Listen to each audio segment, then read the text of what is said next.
Assalamualaikum warahmatullahi wabarakatuh. Selamat malam, salam sejahtera untuk kita semua. Shalom, Om Swastiastu, Namo Buddhaya, salam kebajikan. Terima kasih untuk kesempatannya. Kami dari kelompok 8 akan mempresentasikan hasil eh, kerja kelompok kami untuk memenuhi tugas kepemimpinan dan etika bisnis yang diampu oleh Ibu Nurhayati Siregar dengan judul pentingnya kepercayaan dalam hubungan perusahaan dan konsumen. Next.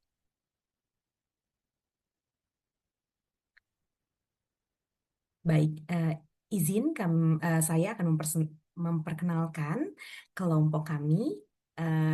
Yang pertama ada Mas Atarik Sabri Sultan Alif, kemudian ada Mbak Biayu Anggraini, selanjutnya ada Mas Faisal Andi Darmawan, selanjutnya ada saya sendiri Martina Rosalinda, selanjutnya ada Mbak Listia Nur Rahmadani, dan selanjutnya ada Mas Zainal Arifin. Next. Baik, selanjutnya akan dipaparkan oleh rekan saya Faisal. Untuk Faisal dipersilakan. Terima kasih Uca. Yang Maaf. pertama kita akan membahas tentang penting teori yang terkait dengan kepercayaan. Yang pertama ada teori Commitment Trust Theory yang menurut Morgan dan Han pada tahun 1994, yaitu kepercayaan adalah kunci utama terciptanya hubungan jangka panjang antara perusahaan dan konsumen. Trust atau kepercayaan muncul ketika perusahaan dianggap jujur, kompeten, dan peduli terhadap konsumen. Teori yang kedua sama seperti teori yang pertama. Boleh geser Sabri, yaitu muncul dari Mayer, Davis, dan Skurman pada tahun 1995. Mereka menyatakan bahwa kepercayaan atau trust adalah kesediaan seseorang atau trustor untuk menjadi rentan atau vulnerable terhadap tindakan pihak lain atau trustee berdasarkan harapan bahwa pihak tersebut akan bertindak dengan baik terlepas dari kemampuan untuk mengawasi atau mengontrolnya. Nah, kepercayaan ini terbentuk karena yang pertama ability atau kemampuan. Artinya kemampuan perusahaan untuk dapat memproduksi produk yang berkualitas. Yang kedua, ada benevolence atau niat baik yang artinya keyakinan bahwa produsen itu benar-benar peduli dan tidak hanya mengejar keuntungan. Contohnya adalah adanya pelayanan yang ramah dan solusi dalam ketika konsumen itu ada komplain. Kemudian yang ketiga itu ada integriti atau integritas. Nah, hal ini itu terkait dengan konsistensi perusahaan antara perkataan dan tindakannya itu sesuai. Contohnya itu mereka jujur dalam menginformasikan suatu produk. Selanjutnya akan dijelaskan oleh Faisal. Baik, selanjutnya untuk slide pentingnya hubungan antara perusahaan dan konsumen, di sini akan ditekankan, yaitu dalam lingkungan bisnis yang semakin kompetitif, keberhasilan perusahaan tidak hanya ditentukan oleh kemampuan yang menarik untuk konsumen baru, tetapi juga oleh kemampuannya untuk mempertahankan konsumen yang sudah ada atau yang sudah lama. Hubungan jangka panjang antara perusahaan dan konsumen juga menjadi aset strategis karena mampu menciptakan stabilitas pendapatan, meningkatkan loyalitas, serta menekankan biaya pemasaran dan akuisisi pelanggan. Kemudian, konsumen yang memiliki hubungan berkelanjutan dengan perusahaan juga cenderung menunjukkan komitmen yang lebih tinggi dan memberikan nilai ekonomi yang lebih besar dalam jangka panjang. Next. Selanjutnya, untuk penjelasan perubahan perilaku konsumen di era digitalisasi, di sini perkembangan teknologi dan digitalisasi telah mengubah perilaku konsumen secara signifikan. Konsumen kini memiliki akses informasi yang luas, dapat juga dengan mudah membandingkan produk dan layanan, serta menyampaikan pengalaman mereka melalui media digital. Kondisi ini juga akan menyebabkan konsumen menjadi lebih kritis, rasional, dan selektif dalam memilih perusahaan. Dalam situasi persaingan yang ketat ini, konsumen tidak hanya mempertimbangkan harga, tetapi juga reputasi, transparansi, dan konsistensi perusahaan dalam memberikan nilai. Next. Selanjutnya, kepercayaan fondasi utama hubungan perusahaan dan konsumen. Di tengah perubahan perilaku konsumen dan meningkatnya persaingan, kepercayaan adalah fondasi utama dalam membangun hubungan yang berkelanjutan antara perusahaan dan konsumen. Kepercayaan sendiri juga mencerminkan keyakinan konsumen bahwa perusahaan memiliki integritas, kompetensi, dan komitmen untuk memenuhi janji yang diberikan. Tanpa kepercayaan atau trust, hubungan jangka panjang akan sulit tercipta karena konsumen akan mudah berpindah ke pesaing. Namun sebaliknya, kepercayaan yang kuat akan mendorong kepuasan, loyalitas, serta kesediaan konsumen untuk mempertahankan hubungan dengan perusahaan dalam jangka panjang. Akan dilanjutkan oleh rekan saya. Baik, terima kasih. Izin memperkenalkan diri kembali, saya Martina Rosalinda akan melanjutkan presentasi dari teman saya Faisal terkait dengan implementasi strategi relationship marketing dalam perusahaan. Untuk membangun dan mempertahankan hubungan yang baik ini, perusahaan perlu mengimplementasikan strategi relationship marketing. Salah satunya adalah memanfaatkan teknologi untuk interaksi.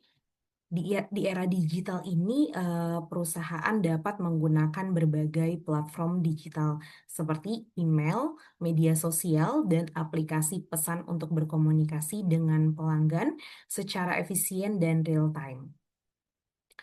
Hal ini juga memudahkan perusahaan dalam memberikan respon cepat terhadap kebutuhan dan keluhan pelanggan. Selain itu, perusahaan perlu melakukan kustomisasi layanan sesuai dengan kebutuhan dan preferensi masing-masing pelanggan. Layanan yang disesuaikan akan memberikan pengalaman yang lebih relevan dan memuaskan, yang pada gilirannya akan memperkuat loyalitas pelanggan. Dan yang terakhir, penting untuk mengidentifikasi dan mendiferensiasi pelanggan, di mana mengelompokkan pelanggan berdasarkan pola pembelian atau preferensi layanan yang lebih personal dan tepat sasaran. Hal ini membuat pengalaman pelanggan lebih relevan dan meningkatkan peluang pembelian berulang. Next slide. Baik, selanjutnya untuk strategi CRM yang efektif, di mana strategi Customer Relationship Management yang efektif dapat membantu perusahaan membangun hubungan yang lebih kuat dan mendalam dengan pelanggan. Untuk salah satu langkah awal yaitu pengenalan database pelanggan dengan mengumpulkan dan menganalisis data pelanggan, perusahaan dapat memahami pola pembelian, preferensi, dan kebutuhan pelanggan dengan lebih baik. Ini memungkinkan perusahaan untuk menawarkan produk dan layanan yang lebih relevan bagi pelanggan. Selanjutnya, perusahaan perlu menyusun segmentasi pelanggan, di mana segmentasi ini dilakukan berdasarkan nilai pembelian atau tingkat loyalitas pelanggan, sehingga perusahaan dapat memberikan layanan atau penawaran khusus yang sesuai dengan segmen tersebut. Selain itu, perusahaan harus memiliki layanan pelanggan proaktif. Ini berarti menyediakan saluran komunikasi yang mudah diakses dan responsif, supaya pelanggan yang merasa didengar dan dihargai cenderung lebih loyal dan akan puas. Oleh karena itu, penting bagi perusahaan untuk menyediakan berbagai saluran komunikasi seperti telepon, WhatsApp, atau platform digital lainnya.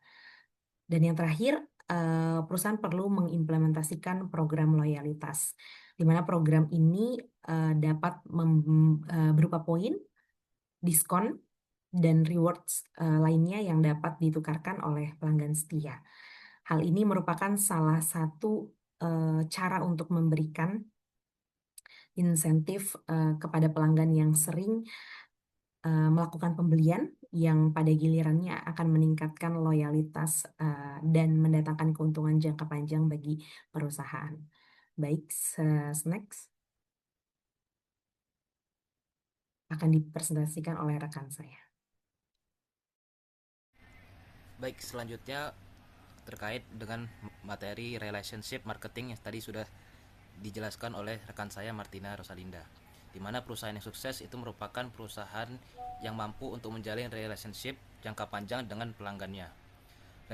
Relationship jangka panjang ini berarti pelanggan yang loyal di mana kebutuhan dan keinginannya terpuaskan. Tugas perusahaan di sini adalah menentukan bagaimana untuk tetap mempertahankan pelanggan agar tetap loyal terhadap produk atau jasa yang ditawarkan. Nah, fokus dari relationship marketing ini adalah untuk mendapatkan dan mempertahankan konsumen. Di mana menurut McElroy dan Barnett, relationship dengan pelanggan yang meningkat berarti memperlakukan mereka dengan baik, meningkatkan layanan inti atau core service perusahaan melalui penambahan nilai, dan yang paling penting adalah memberikan layanan yang sangat dibutuhkan oleh setiap individu. Baik, untuk materi prinsip relationship marketing akan dijelaskan oleh rekan saya. Baik, izin melanjutkan materi terkait prinsip relationship marketing. Prinsip relationship marketing terdiri dari 3 hal. Yang pertama, membangun loyalitas dan kepuasan pelanggan. Produk yang memiliki keunggulan nilai maupun layanan yang memiliki keunggulan nilai dapat menimbulkan kepuasan pelanggan sehingga melakukan pembelian berulang. Pelanggan yang loyal juga dapat memberikan ulasan yang baik kepada pelanggan lain dan merupakan sarana promosi. Selanjutnya, meningkatkan profitabilitas perusahaan. Perusahaan mengutamakan mempertahankan pelanggan yang ada daripada menarik pelanggan baru untuk mengurangi biaya pemasaran dan meningkatkan nilai jangka panjang. Dan yang terakhir adalah fokus pada customer retention. Customer retention merupakan upaya-upaya yang dilakukan perusahaan agar para pelanggan loyal dan tidak beralih kepada pesaing. Nah, berbeda dengan transactional marketing, prinsip relationship marketing ini fokus pada jangka panjang. Tidak seperti transactional marketing yang hanya jangka pendek ketika terjadi penjualan. Relationship marketing dipersiapkan mulai dari pra-penjualan, ketika penjualan, dan pasca penjualan. Pelanggan yang loyal akan kurang sensitif terhadap kenaikan harga dan tetap melakukan pembelian. Next.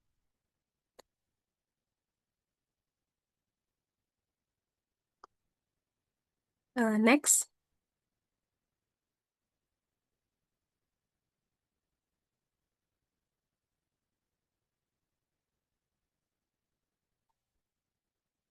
Selanjutnya, ada 7 langkah-langkah dalam relationship marketing.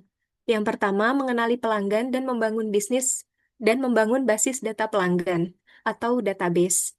Database ini berisi data pelanggan meliputi usia, riwayat pembelian, frekuensi belanja, untuk selanjutnya membentuk profil pelanggan. Profil pelanggan ini membuat sebuah preferensi tiap-tiap pelanggan, sehingga perusahaan dapat memberikan rekomendasi produk sesuai dengan preferensi pelanggan tersebut.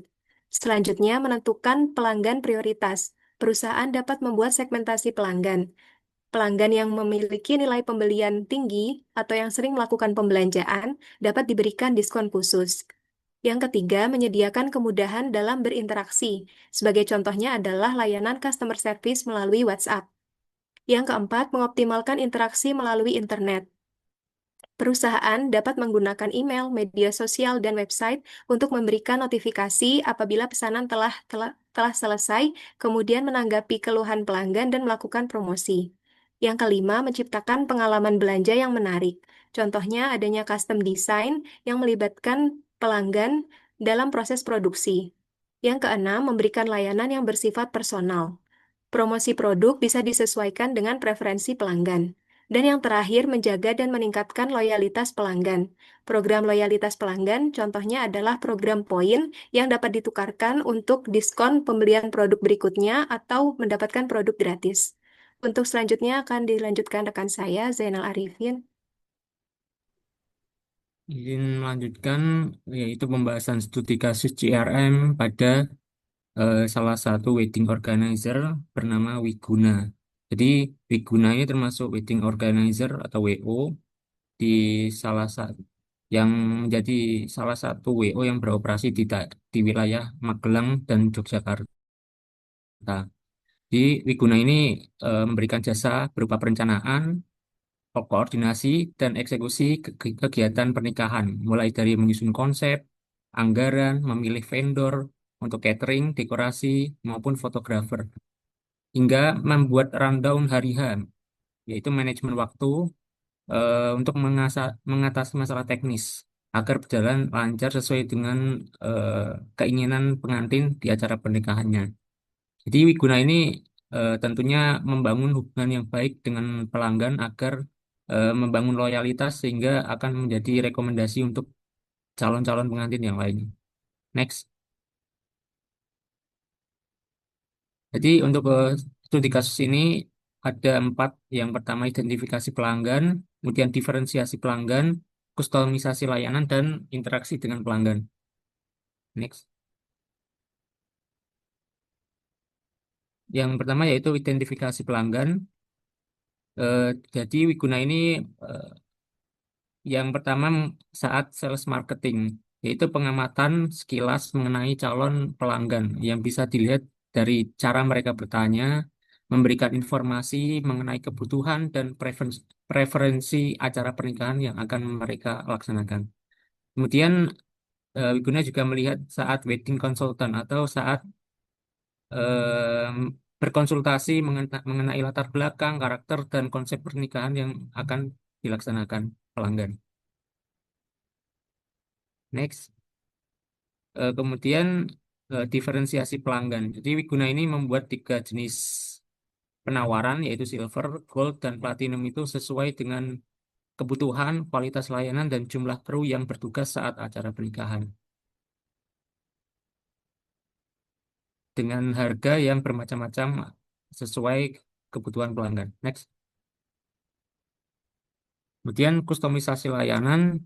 Jadi Wiguna ini menyesuaikan layanan dengan kebutuhan unik atau request dari setiap calon pengantin, termasuk konsep pernikahan, vendor pilihan, mungkin dan preferensi acara yang akan berlangsung. Kemudian kita bisa melihat di Instagram Wiguna itu terdapat postingan-postingan mulai dari kegiatan acara di hari pernikahan sampai mulai dari akad sampai resepsi. Next.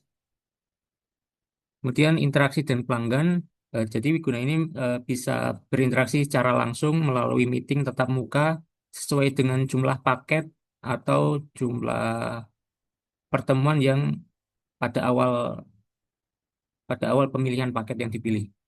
Kemudian ya, secara tidak langsung yaitu komunikasi via WhatsApp itu tidak terbatas sehingga Wiguna ini dapat meningkatkan loyalitas pelanggan karena sangat responsif dan memberikan testimoni yang baik dari mulut ke mulut atas penggunaan jasa WO Wiguna ini. Jadi calon pengantin bisa kapanpun bertanya melalui grup WhatsApp yang dibuat dengan salah satu admin dari Wiguna atau bisa melalui Instagram melalui direct message. Next. Mungkin sekian presentasi dari kelompok kami. Kami kembalikan ke MC. Baik, terima kasih untuk rekan-rekan semua yang sudah mempresentasikan hasil kerja dari kelompok 6. Eh, Mohon maaf jika ada salah kata. Kami ucapkan terima kasih. Wassalamualaikum warahmatullahi wabarakatuh. Terima kasih.